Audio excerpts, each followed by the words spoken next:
Have you ever slept like a rock in a hotel, then come home and suddenly you're tossing and turning?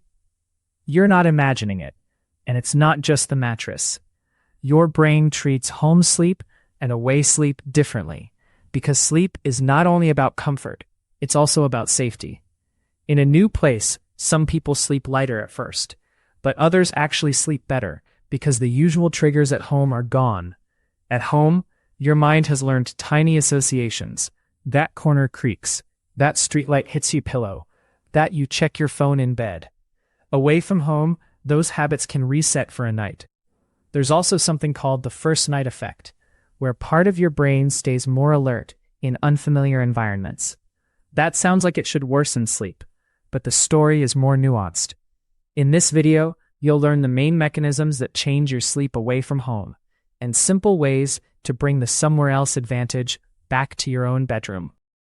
Moving to slide 2. Let's start with the core idea. Your brain is always running a quiet threat detection system, even when you're asleep. If your environment feels predictable and safe, sleep can deepen. If it feels uncertain, sleep becomes lighter and more fragmented. That's why noise, light, temperature swings, and even subtle vibrations matter more than you think. But here's the twist. Home is not automatically safe to your nervous system. Home can become the place where you work late, worry, scroll, argue, or replay problems. Over time, your bedroom can accidentally become a cue for alertness instead of rest. Meanwhile, a hotel room can feel like a clean slate. No laundry piles, no unfinished tasks in your peripheral awareness, no familiar routines that keep you mentally switched on. So the question isn't, is home comfortable? It's, what has your brain learned to expect at home? Once you see sleep as a learned pattern plus a safety check, the whole better somewhere else phenomenon starts to make sense.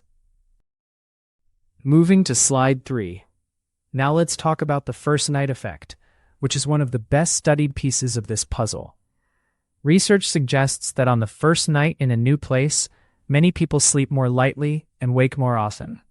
One explanation is that one hemisphere of the brain stays a bit more vigilant, like a night watch. It's a leftover survival feature. But here's why you might still feel like you slept better away from home.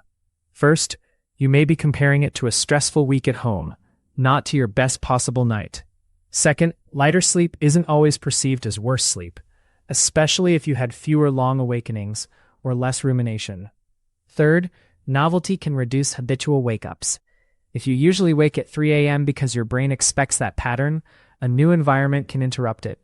So the first night effect can exist, and you can still wake up feeling surprisingly refreshed. Both can be true at the same time. Moving to slide 4. A huge reason sleep gets worse at home is conditioning. Your brain learns what the bed means. If you regularly answer emails in bed, watch intense shows, or scroll until you're wired, your bed becomes linked with stimulation. This is basic associative learning. The brain pairs a place with a state. Over time, you can lie down and feel tired, but your mind flips into awake mode because that's what it practices there. In a hotel, you often don't bring the same rituals. You might shower, set an alarm, and just lie down. That simpler sequence can make sleep easier. Another conditioning trap is clock checking. If your home routine includes waking and checking the time, the brain starts to anticipate it, and you wake more. Away from home, you might not know where the clock is, so the loop doesn't start. The takeaway is practical. If your bed has become a place for being alert, you can retrain it, gently, consistently, and without turning sleep into a performance. Moving to slide 5. Another overlooked factor is cognitive load, how many unfinished things your brain thinks are waiting for you. At home, your environment is full of reminders. A stack of mail, a sink that needs cleaning, a project on the table. Even if you're not consciously thinking about it, your attention system registers open loops. That can keep your arousal level slightly elevated, which is enough to delay sleep or make it lighter. In a hotel or someone else's home, those cues are missing. The space is simpler, and your brain gets fewer prompts to plan and problem solve. This is also why people sometimes sleep well while traveling for work, even if the schedule is intense. The room itself doesn't contain their personal to-do list. A useful experiment is to notice what your eyes land on when you turn off the light at home. If it's clutter, paperwork, or workout gear, that's a subtle message. tomorrow starts now. Reducing those cues can make your bedroom feel more like a neutral sleep zone. Moving to slide 6. Let's get physical for a moment. The sensory environment at home is often worse than you realize because you've adapted to it. A faint hum from a fridge, a neighbor's bass that you don't notice, a streetlight leaking around the blinds. These can still fragment sleep even if they don't fully wake you. When you sleep somewhere else, you might get lucky with better darkness, steadier temperature, or quieter background sound. Hotels also tend to have heavier curtains and more consistent climate control, which matters because your body needs to cool slightly to fall asleep and stay asleep. Bedding can play a role too, but it's not only softness, it's heat and airflow. If your home bedding traps heat, you may wake more in the second half of the night. The key point is that comfort is not one variable. It's light, sound, temperature, and texture working together. Once you measure those, better somewhere else often becomes explainable. Moving to slide 7. There's also a social and emotional layer. Home is where your identity and responsibilities live. Even if you love your home, it can carry emotional tags. Maybe it's where you had a hard conversation, where you worry about bills, where you care for kids or relatives. Your nervous system learns those patterns and can stay slightly on guard. In a different place, you can temporarily step out of that role. That shift can reduce hypervigilance, which is the feeling of having to stay ready. For some people, the opposite happens. Sleep gets worse away because the new place feels unsafe. Both reactions are normal. What matters is your personal safety signal profile. Do you relax when you're anonymous and unobserved, like in a hotel? Or do you relax when you're surrounded by familiar cues and routines? Understanding which category you're in helps you fix the right problem. It's not about blaming your home. It's about noticing what your brain associates with rest versus responsibility. Moving to slide 8. So how do you bring the somewhere else effect back home? Start by copying the parts that matter. First, create a short, repeatable wind-down sequence that you only do at night. Think of it as a cue chain. Dim lights, warm wash, then bed. Second, make the bedroom visually boring. Clear the chair, hide the laundry, remove work items.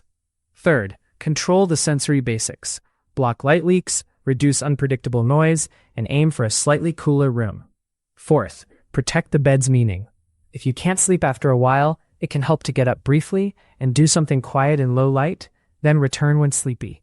This reduces the bed equals frustration link. And finally, keep wake time relatively consistent, because your circadian rhythm loves regularity more than perfect bedtime. None of this is about perfection. It's about giving your brain the same clean signals it often gets in a hotel. Simple, predictable, and low stakes. Moving to slide 9. One more piece that surprises people is timing and expectation. When you travel, you often decide, I'm done for the day. That mental boundary matters. At home, the day can bleed into the night. One more episode, one more message, one more task. Your brain doesn't get a clear off switch.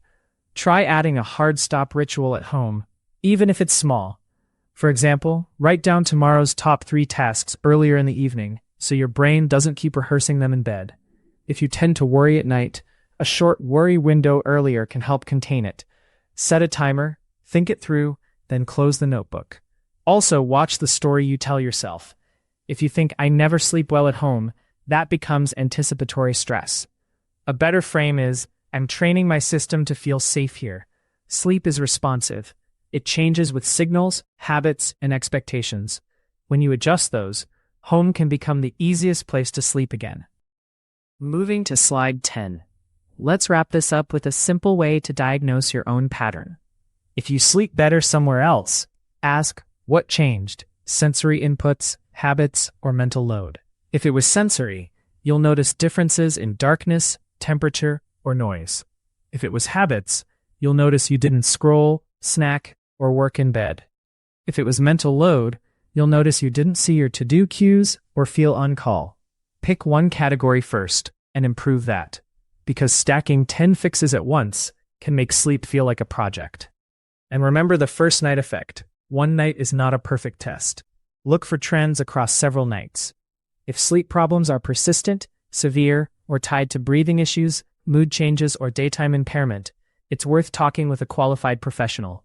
If you want more videos like this, subscribe. And for a quick check-in, comment with your experience. Do you sleep better at home or away? A or B?